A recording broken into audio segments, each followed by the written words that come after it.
우린 지난 2주간에 걸쳐서 일명 선한 사마리아인의 비유라고 하는 이 대목, 이 본문을 살펴보고 있습니다.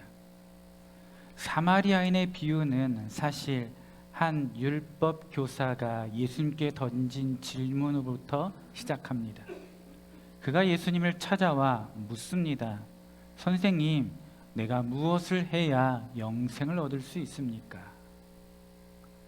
선생님, 내가 무엇을 해야 구원을 얻을 수 있습니까? 라고 묻습니다. 그런데 이렇게 질문을 던지는 율법 교사는 불순한 의도로 예수님을 찾아와 묻는 것이었습니다. 이유는 성경을 기록한 저자는 그가 나온 목적이 예수님을 시험하려 했다라고 분명히 밝히고 있기 때문에 그렇습니다. 하지만 예수님은 그걸 아시면서도 그 질문에, 그 시험에 이렇게 대답하십니다. 여러분, 예수님 당시에 수많은 사람들이 예수님을 만났고 선한 의도가 아니지만 예수님께 찾아와 묻는 자들도 있었습니다. 누가복음 18장에서도 한 부자가 예수님께 물어봅니다. 선한 선생님이여, 내가 무엇을 해야 영생을 얻을 수 있습니까? 예수님께서 뭐라고 말합니까? 내게 있는 것을 다 팔아서 가난한 사람들에게 나누어 주어라. 그리고 나서 나를 쫓으라. 그런데 이 부자는 재물이 심히 많았기 때문에 근심하며 돌아갔다라고 기록합니다. 여기 나타나는 부자도 예수님을 시험하러 찾아왔습니다. 왜냐하면 그렇게 질문을 하고 나서 예수님으로부터 답을 얻고 난 이후에 그는 그 답대로 행할 생각이 전혀 없었기 때문에 그렇습니다. 율법교사도 그리고 부자도 예수님으로부터 답을 얻게 됩니다. 하지만 그들은 답을 듣고 나서도 그 답대로 자기 삶에 적용하고 싶은 마음은 눈꼽만큼도 없었습니다. 하지만 동기가 어떠하든 간에 불순한 동기이든지 아니면 다른 선한 동기이든지 그들이 예수님께 나와 던진 질문은 우리가 곱씹어 봐야 됩니다. 왜냐하면 이 질문은 사실상 모든 인생이 다 주님 앞에 해야 되는 질문이기 때문에 그렇습니다. 그래서 영국의 J.C. 라엘 감독은 이 본문을 놓고 이렇게 우리에게 말합니다. 이 질문은 남녀노소 할 것 없이 지구상 모든 사람들의 가장 큰 관심을 받을 만하다. 우리는 모두 죄인이다. 죽어가는 죄인들이고 죽은 후에 심판을 받게 되어 있는 죄인들이다. 어떻게 우리가 우리 죄를 용서받을 수 있을까? 어떻게 우리는 하나님 앞에 나아갈 수 있을까? 어떻게 해야 우리는 지옥의 정죄를 벗어날 수 있을까? 장차 올 진노를 어디로 가서 피할 수 있을까? 구원을 받으려면 우리는 어떻게 하면 될까? 이 질문은 각계각층의 사람들이 스스로에게 마땅히 물어야 되는 질문이고 이에 대한 해답을 찾기 전까지는 결코 편히 쉴 수가 없다, 이렇게 말합니다. 그런데 여러분, 불행히도 이런 질문을 던지는 사람 자체가 극히 드뭅니다. 왜 그럴까요? 왜 사람들이 이것이 중요한 질문임을 알면서도 왜 그런 질문을 던지지 않을까요? 이유는 나는 하나님으로부터 긍휼과 자비와 구원을 필요로 하는 인간임을, 죄인임을 인정하고 싶지 않기 때문에 그렇습니다. 우리는 다른 것은 다 고백하고 인정하지만 우리의 타락만큼은 인정하려고 하지 않습니다. 눈에 다 드러났음에도 불구하고, 죄를 지었음에도 불구하고 그 죄악에 관해서 인정하려고 하지는 않습니다. 지미 카터가 미국의 대통령일 때 일입니다. 그러니까 1979년 80년경이겠죠. 국가조찬기도회에서 한 목사님이 설교를 맡게 되었습니다. 그 자리에 대통령 내외가 그리고 정부의 중요한 사람들이 각계각층의 사람들이 다 모여 들었습니다. 그때 설교를 맡았던 풀턴 신 목사님이 이렇게 설교를 시작했습니다. 대통령 부인, 대통령님, 대통령 부인, 그리고 이 자리에 참석한 모든 죄인 여러분이라고 운을 떼고 설교를 시작했습니다. 사람들이 눈이 동그라내져서 목사님을 주시합니다. 하지만 이 목사님은 아랑곳하지 않고 계속 설교를 이어갑니다. 우리 미국인들은 죄에 대한 생각이 별로 없는 것 같습니다. 한 고위공직자가 말한 것처럼 우리는 죄를 범한 것이 아니라 실수했다라고 말합니다. 우리는 우리의 죄를 여러 가지 핑계로 합리화하기에 급급합니다. 성직자들, 목회자들은 성도들에게 불쾌함을 주지 않으려고 죄라고 하는 말을 강단에서 더 이상 사용하지 않습니다. 법관들은 죄라고 하는 말 대신에 범죄라고 하는 말을 사용합니다. 심리학자들은 이것을 교묘하게 이용해서 죄라고 하는 낱말 대신에 컴플렉스라고 하는 말로 바꾸어 버렸습니다. 그 결과 세상이 죄로 만연해 있지만, 죄로 가득 차 있지만 죄인은 아무도 없게 되었습니다. 그가 조찬 기도회에서 했던 설교의 가장 중요한 내용이었습니다. 사랑하는 성도 여러분, 우리는 이 설교를 늘 우리가 다시 새겨봐야 됩니다. 사람이 온 천하를 얻고도 제 목숨을 잃으면 무엇이 유익하겠는가? 우리가 신앙생활을 한다 합시고 지금까지 이렇게 살아오게 되었는데 마지막 우리가 심판대 앞에 섰을 때 전혀 다른 결말을 우리가 맛보게 된다면 우리만큼 불쌍한 사람이 어디 있을까요? 그래서 우리는 늘 이 약속의 말씀을 붙잡고 예수님께, 하나님께, 성령님께 물어봐야 됩니다. 어떻게 하면 내가 영생을 얻을 수 있습니까? 어떻게 하면 내가 구원을 얻을 수 있습니까? 라고 하는 질문이 저와 여러분들에게 끊임없는 질문이 되어야 됩니다. 자, 오늘 본문을 보겠습니다. 한 율법 교사가 예수님께 나와 묻습니다. 동기가 아주 불순합니다. 그런데 그의 질문은 우리가 생각할 필요가 있습니다. 선생님, 내가 어떻게 해야 영생, 구원을 얻을 수 있습니까? 이 질문에 대해서 예수님이 비유로 답을 해 주십니다. 그리고 예수님께서 결론도 내려주십니다. 그 결론이 무엇입니까? 오늘 37절 말씀입니다. 가서 너도 이와 같이 하라. 여러분, 이 말씀 다음에 어떤 구절이 생략되어 있을까요? 그렇게 하기만 하면 너도 구원을 받을 거야. 그렇게 하기만 하면 너도 구원을 얻을 수 있다라는 말이 생략되어 있습니다. 다시 말하면 예수님은 이 비유를 통해서 구원을 얻은 사람이 어떻게 세상을 살아가야 되는지, 그에게 어떤 열매가 나타나야 되는지 비유로 예수님이 직접 말씀하고 있다는 것입니다. 37절에 예수님이 말씀하십니다. 가서 이와 같이 라고 말합니다. 이와 같이 행하라 라고 말씀하고 있습니다.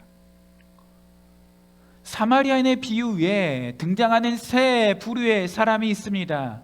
누구를 본받으라고 하는 말씀입니까? 마지막에 등장한 사마리아인이겠죠.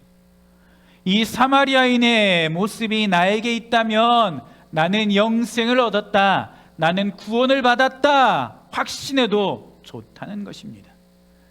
그와 같은 모습이 나에게도 있다면 나는 구원에 대해서, 영생에 대해서 고민할 필요가 전혀 없다는 말씀입니다. 자, 그렇다면 오늘 우리는 우리의 시선을 이 사마리아인에게 고정시켜야 됩니다. 그가 어떻게 행했고 무슨 말을 했고 그리고 어떻게 살아가려고 했는지를 우리가 살펴봐야 됩니다. 그리고 더 중요한, 오늘 나와 이 사람의 모습을 견주어 비교해 봐야 됩니다. 한 사람이 예루살렘에서 여리고로 내려가다가 강도를 만났습니다. 그가 가진 모든 것을 다 빼앗겼습니다. 그리고 빼앗겼을 뿐만 아니라 맞아서 거의 죽게 되었습니다. 그런데 이 죽게 된 사람 곁을 사람들이 지나가게 됩니다. 제사장이 지나갔고 레위인이 지나갔고 사마리아 사람이 지나갑니다. 레위인과 제사장은 이 세상의 모든 종교 혹은 종교인들을 대표합니다. 그리고 내 곁에 있는 사람들을 말하는 것입니다. 이 사람들의 특징이 무엇입니까? 내가 진짜 힘들고 어려울 때, 내가 정말 죽어가고 있을 때에는 나에게 아무런 도움을 주지 않습니다. 힘도 되지 못합니다. 그렇게 쓰러져 있었던 사마리아, 그렇게 쓰러져 있었던 강도 만난 사람에게 사마리아 사람이 지나갑니다. 이 사람의 행동을 자세히 보십시오. 오늘 33절 34절입니다. 우리 같이 읽도록 하겠습니다. 33절 34절 말씀 같이 읽겠습니다. 시작. 어떤 사마리아 사람은 여행하는 중 거기 이르러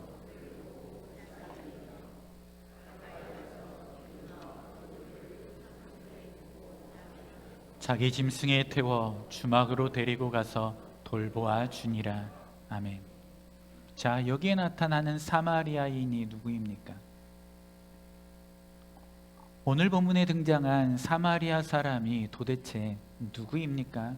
누구를 상징합니까?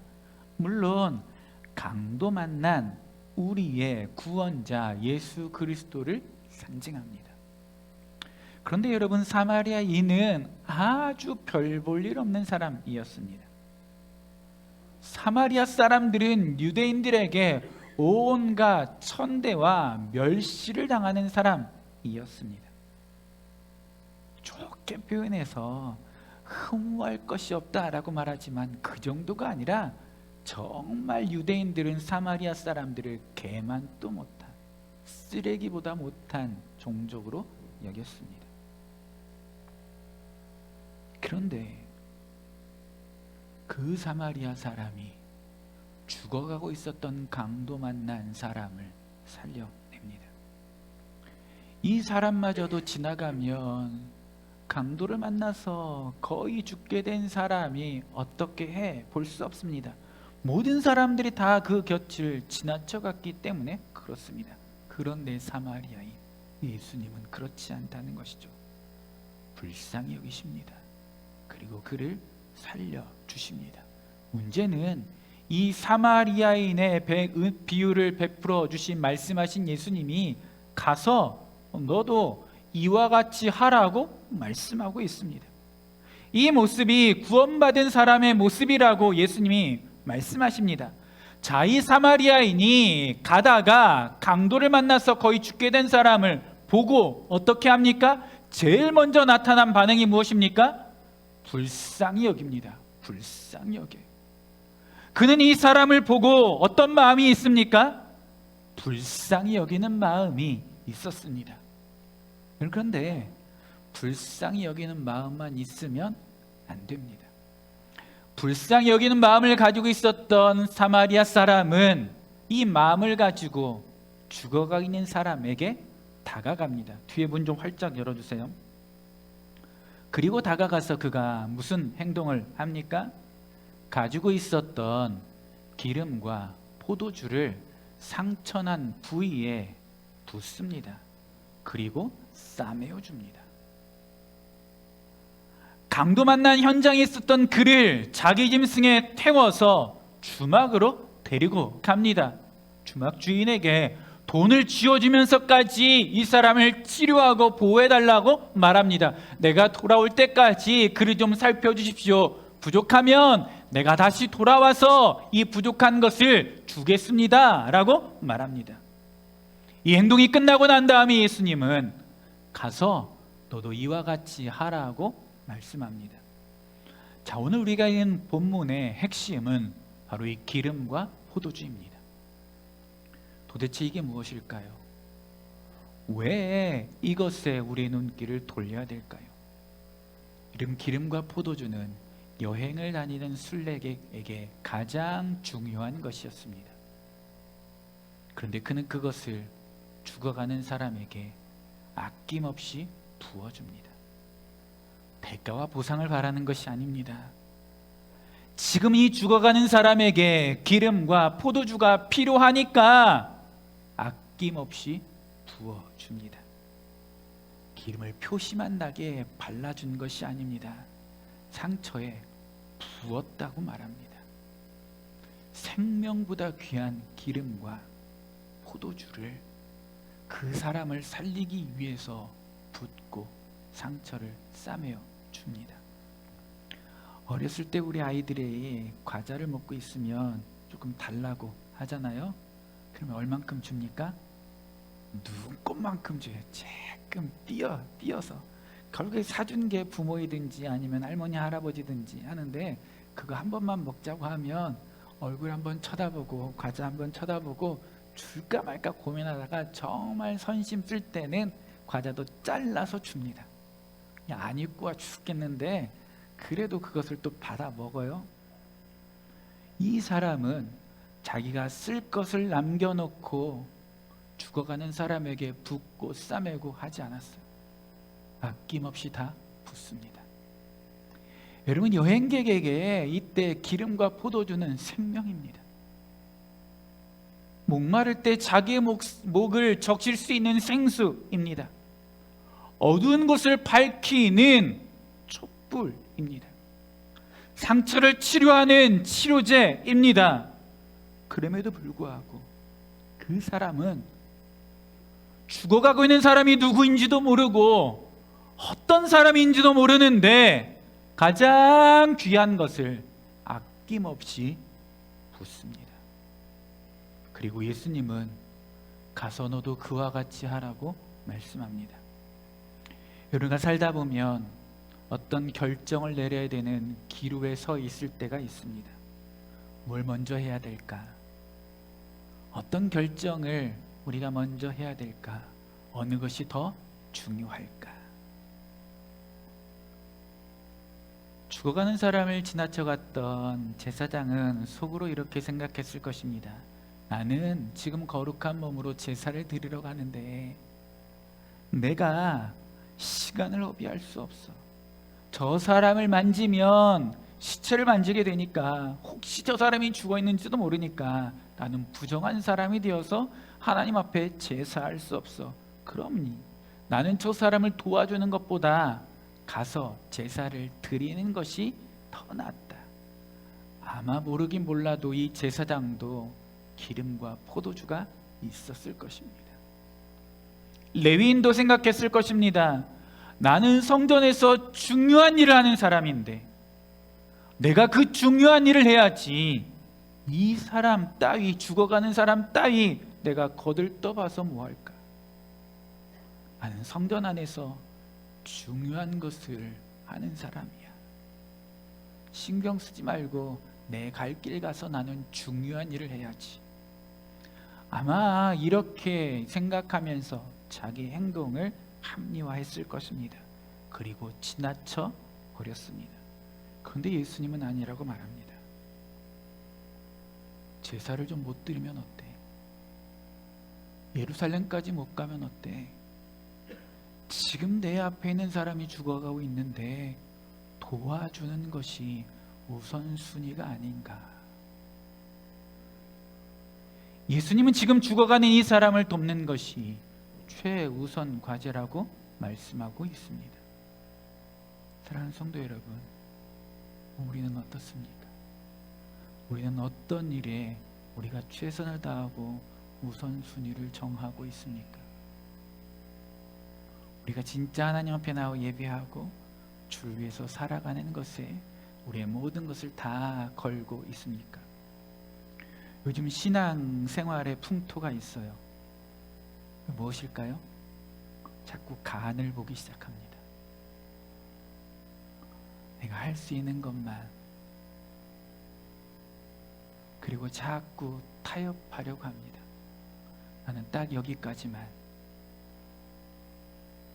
우리 삶의 우선순위가 어디 있습니까? 진짜 우리는 무엇을 먼저 해야 됩니까?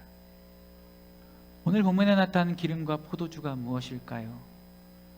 여러분, 이 기름과 포도주는 병을 고칠 때, 또 제사장으로 왕으로 선지자로 세울 때 부었던 것입니다.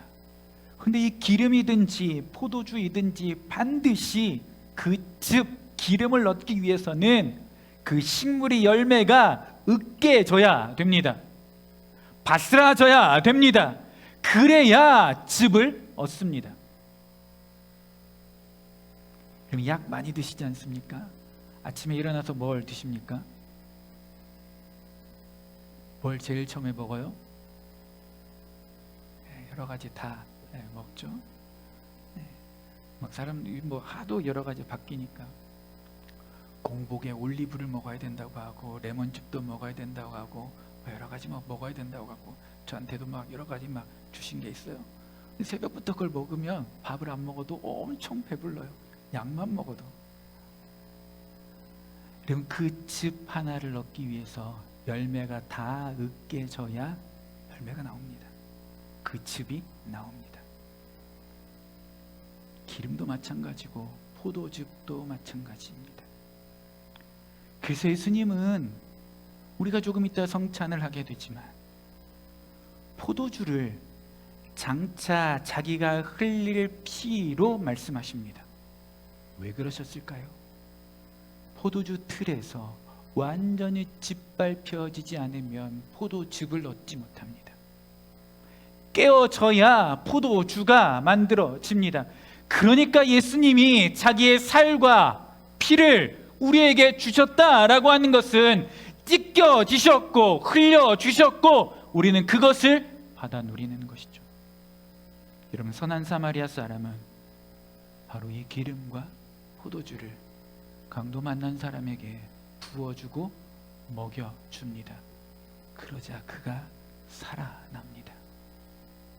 사랑하는 성도 여러분, 우리는 다 강도 만난 사람들입니다. 그리고 우리 옆에 있는 사람들 다 강도 만난 사람들입니다. 그럼 우리가 어떻게 살면 좋을까요? 내가 가지고 있는 가장 귀한 것을 아낌없이 주어야 합니다. 그런데 더 중요한 것이 있습니다.